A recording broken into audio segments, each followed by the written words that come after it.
எல்லோருக்கும் என் அன்பான வணக்கம். நான் மிகவும் சாதாரண ஒரு ஏழை குடும்பத்தில், இசையறிவு இல்லாத குடும்பத்தில், படிப்பறிவு இல்லாத குடும்பத்தில் பிறந்து ஒரு சாதாரண தெருப்பாடகன். ஒரு ஊராக போய் பாடுறது தான் என்னுடைய வேலை. எங்கள் ஊரில் பெண் சிசு கொலை, வரதட்சணை கொடுமை, இது சம்மந்தமாக ஒரு பகுத்தறிவு பாடுறது, இது சம்மந்தமாக ஊராக போய் மேடையில் பாடுற பாடகர் தான். சோத்துக்கே இல்லாமல் கஷ்டப்படுற காலத்தில் தான் இந்த பாட்டு பாடுற வாய்ப்பு எனக்கு கிடச்சிது. உண்மையாகவே நான் நிறைய முறை சென்னைக்கு வந்திருக்கிறேன். ஒரு 500 ரூபா பஸ் பேர், அங்கேருந்து சாப்பாடு எங்கள் வீட்டுக்காரி கட்டி கொடுத்துருவா. அங்கேருந்து சாப்பாடு மூட்டை கட்டி இருந்து தான் அங்கே தேடுவேன். ஏன்னா யாரும் உள்ளே விட மாட்டாங்க நம்மளாம். இந்த சமயத்தில் தான் தருமபுரியில் இந்த ஜோக்கர்னு படம் எடுக்கிறாங்க. அந்த படத்தில் அந்த மாவட்டத்தில் யார் யார் பாடகர் இருக்காங்க அப்படின்னு அங்கே சார்லாம் தேர்ந்தாங்கன்னா, அப்போ என் நண்பர் என்னை சார்கிட்ட கூட்டி போய் விட்டாங்க. அங்கே நான் பாடி காட்டினேன். அங்கே பதிவு பண்ணி எடுத்துக்கிட்டாங்க. அது ஒரு மாதம் கழித்து மறுபடியும் கூப்பிட்டாங்க.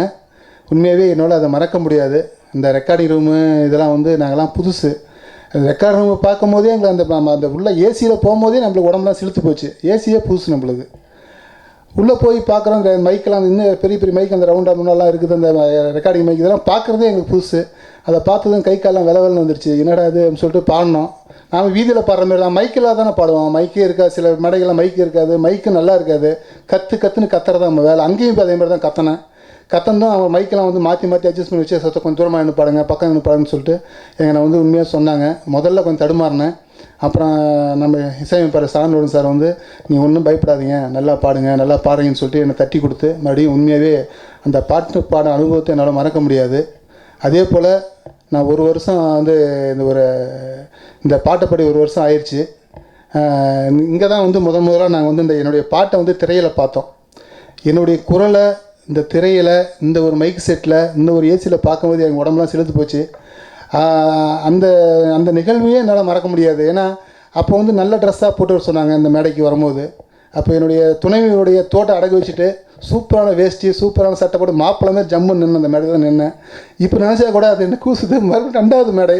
இவ்வளோ பெரிய மேதைகளுக்கு இடையில் நான் என்னையும் ஒரு சாதாரண பாடகனை மேலே உட்கார வச்சு சத்தியமாக மறக்க முடியல. அதே போல் தேசிய விருது என்னுடைய முதல் பாட்டு. ஏன்னா நம்ம ஒரு புகழ் அடைஞ்ச பதம் உங்கள் கைத்தட்டு தான் எங்களுக்கு முக்கியம். பாருங்கள், டாலர் கழுத்திலே போட்டிருக்கிறோன்னா இதுதான் எங்களுக்கு பெரிய ஒரு சந்தோஷமாக ஒழிய மற்றபடி பணமே கூட கிடையாது. நீங்கள் கைத்தட்டுறது தான் எங்களுக்கு சந்தோஷம். நீங்கள் கைத்தட்டி நான் பாடி நீ கைத்தட்டி நல்லா இருக்குப்பா நல்லா சொன்னாவே அதே எனக்கு பெரிய சந்தோஷம். இந்த சந்தோஷத்தை விட இவ்வளோ பெரிய மேதைகளுக்கு இடையில் எங்களை நாங்களாம் ஏரோப்ளான்லாம் அண்ணாந்து தான் பார்த்துருக்குறோம். எனக்கு 40 வயசு ஆயிடுச்சு. இது வரைக்கும் மேலே போகும்போது இப்போ கூட நான் போன வாரம் கூட நாங்கள் பாருமா என் பிள்ளைங்கள்லாம் கூப்பிட்டு பாருமா ஏரோப்ளான் போது தான் காட்டினோம். எங்கள் குடும்பத்தையே ஏரோப்ளானில் கூட்டி போனார். என் அன்பு தயாரிப்பு எஸ்ஆர் பிரபு சார் தான் எல்லா செலவும் பண்ணிக்கிட்டார். என்கிட்ட இதெல்லாம் என்ன வாப்பா பார்த்துக்கலாம் அப்படின்னு சொல்லிட்டு அவர் தான் எல்லா செலவும்.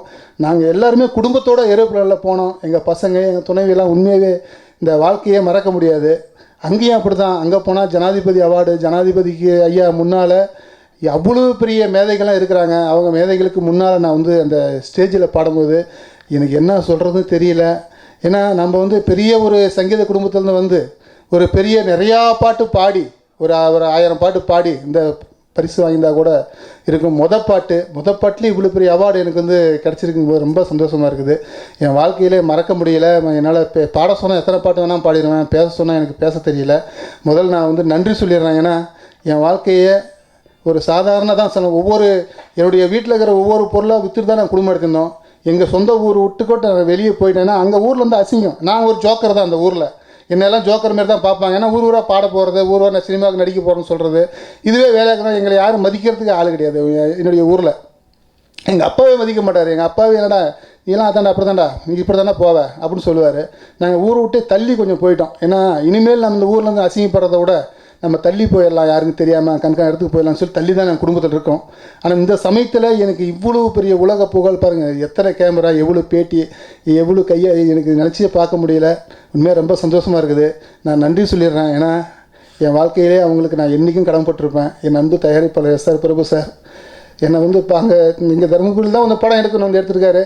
அவர் என்னுடைய இயக்குனர் ராஜமுருகன் சார் என்னுடைய குரலை முதலாக பதிவிட்டு என்னுடைய குரலை காற்றுல பரப்பிவிட்ட என் அன்பு இசையமைப்பாளர் ஷான்வல்டன் சார். இன்னொரு முக்கியம் என்னென்னா என்னுடைய பாட்டுக்கு மட்டுமே இந்த விருது கிடைக்கல. அந்த திரையில் ஓடும் போது அதில் நடிச்சார் பாருங்க என்னுடைய நண்பர் குரு சோமசுந்தரம் சார். அந்த ஏக்கத்தோட நடிப்பு, ஒரு சாதாரண காதலியாக ஏக்கத்தோடு அந்த பார்க்குற அந்த சீனுக்கும் என்னுடைய குரலுக்கு தான் வந்து விருது கட்சியோடைய என்னுடைய குரலுக்கு மட்டும் கிடையாது. அவருடைய ஒளிப்பதிவாளர் செடியன் சார், எடிட்டர் சண்முகம் சார், அந்த படத்தில் பணியாற்றிய அத்தனை கலைஞர்களும் தான். இணை இயக்குனர் சரவணன் சார், உதவி இயக்குனர் எழில் சார், இவங்க எல்லாமே தான் இந்த படத்தில் யார் யார் பணியாற்றுறாங்க, என்னுடைய பாட்டுக்கு வாசித்த இசையமைத்த இசை கலைஞர்கள். ஏன்னா அவங்க அந்த இசையெல்லாம் இசையோட அந்த ஒளிப்பதிவோட அந்த திரையோட அவங்க நடிப்போட இதெல்லாம் பார்க்கும்போது தான் பவா செலதோசெல்லாம் அந்த ஒரு சீனுக்கு வருவார். இதெல்லாம் பார்க்கும்போது தான் என்னுடைய பாட்டுக்கு எனக்கு விருது கிடச்சி. எனக்கு விருது வந்து எனக்கு கிடைத்த விருது கிடையாது, என்னுடைய குழுக்கு கிடைத்த விருது தான். அவங்கள வந்து வாழ்க்கையில் மறக்க முடியாது. அப்புறம் வந்து என்ன வந்து இப்போ சில பேட்டிகள்லாம் பார்த்தோம், இது வந்து இது கோல்மால் பண்ணி கொடுத்துருக்காங்க அப்படிலாம் கிடையாது. ஏன்னா நான் யாருன்னே தெரியாது, எனக்கு ஒரு விருது கிடச்சிருக்குது. அது பிரியதர்ஷன் குழு சாருக்கு உண்மையாக ரொம்ப நன்றி. அவர் என்னை வாழ்க்கையிலே மறக்க முடியாது. ஏன்னா அங்கே எத்தனை பேர் சந்திப்பு, நம்ம திரு சார்லாம் வந்து அப்போ தான் முதலாக பார்க்குறோம். வயல்முத்து ஐயாலாம் எவ்வளோ பெரிய மேதை.